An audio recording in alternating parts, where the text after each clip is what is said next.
બનાસકાંઠા જિલ્લાના સૌથી મોટા દાંતીવાડા ડેમના મુખ્ય દરવાજાઓ સામે આવેલી કેનાલમાં 800 ક્યુસેક જેટલું પાણી નીચાણવાળા વિસ્તારમાં સિંચાઈ માટે છોડવામાં આવ્યું। તેવા સમયે સવારે એકાએક કેનાલ તૂટી જતા ડેમની કેનાલમાં 100 ફૂટ જેટલું મોટું ગાબડું પડ્યું છે। એક ગાબડાએ ડેમ તોડી નાખ્યું છે તો બીજી બાજુ મોટી તારાજી સર્જ્યું છે। ગાબડું ન પૂરાતા નુકસાન થવાની ભીતિઓ વ્યક્ત થઈ છે। કેનાલ રિપેરિંગ માટે વપરાતી સરકારી ગ્રાન્ટ અને કામની ઉચ્ચ સ્તરીય તપાસની માંગ કરવામાં આવી રહી છે। Story report by Suresh Raval, Dantiwada. Phone कर्यो कि पैसा ने एक बारी खोलवानी है सरपंच साहेब, तो तमे सही नदीमांथी छे ने पशु होय के माणसो होय ने एमने बहार काढी देजो। तो साहेब आ गाबडानी वात अमारे कोई थई ज नथी। आटલું મોટું ગાબડું પડ્યો, કાલ ડેમ ફૂટી જાય, જીવ જાન માન હાલી જશે ને, આ લોકોને કોઈ ભાન જ નથી।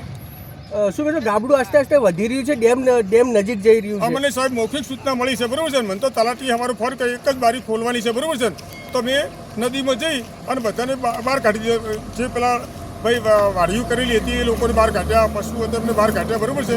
ગાબડાની વાત સાહેબ તમારા મીડિયા માધ્યમ દ્વારા જાણવા મળી છે અને તમારું સારું કહેવાય કે તમે લોકોએ તાત્કાલિક મને જાણ કરી।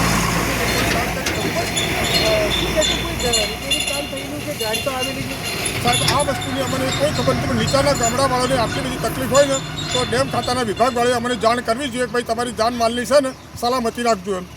ડેમ અધિકારી કહી રહ્યા છે કે જૂની મુખ્ય કેનાલ છે, કોઈ રિપેરિંગ કરવામાં નથી। અમને સાહેબ કોઈ સૂચના મળી, ખાલી મામલતદાર સાહેબે તલાટી સાહેબને ફોન કર્યો હતો અને તલાટી સાહેબે એવું કીધું છે કે ભાઈ એક બારી ખોલવાની છે અને તમે નદીમાં કોઈ પશુ હોય કે માણસ હોય ને એમને કે બહાર ખસી જજો, આટલી સૂચના છે અમારા કન। શું કહેશો ગાબડું પડવાના કારણે કોઈ ભ્રષ્ટાચાર હોઈ શકે? ગાબડું પડવા ભ્રષ્ટાચારનો અમે કહેતા નથી, પણ ડેમમાં કોઈ આવી ક્ષતિ ઊભી થઈ હોય ને તો એમને તાત્કાલિક નીચાના ગામડાવાળાને જાણ કરવી પડે કે જેથી આપણે જાન માન હાલી ટળી શકે એમ। ઓકે, આપનું નામ?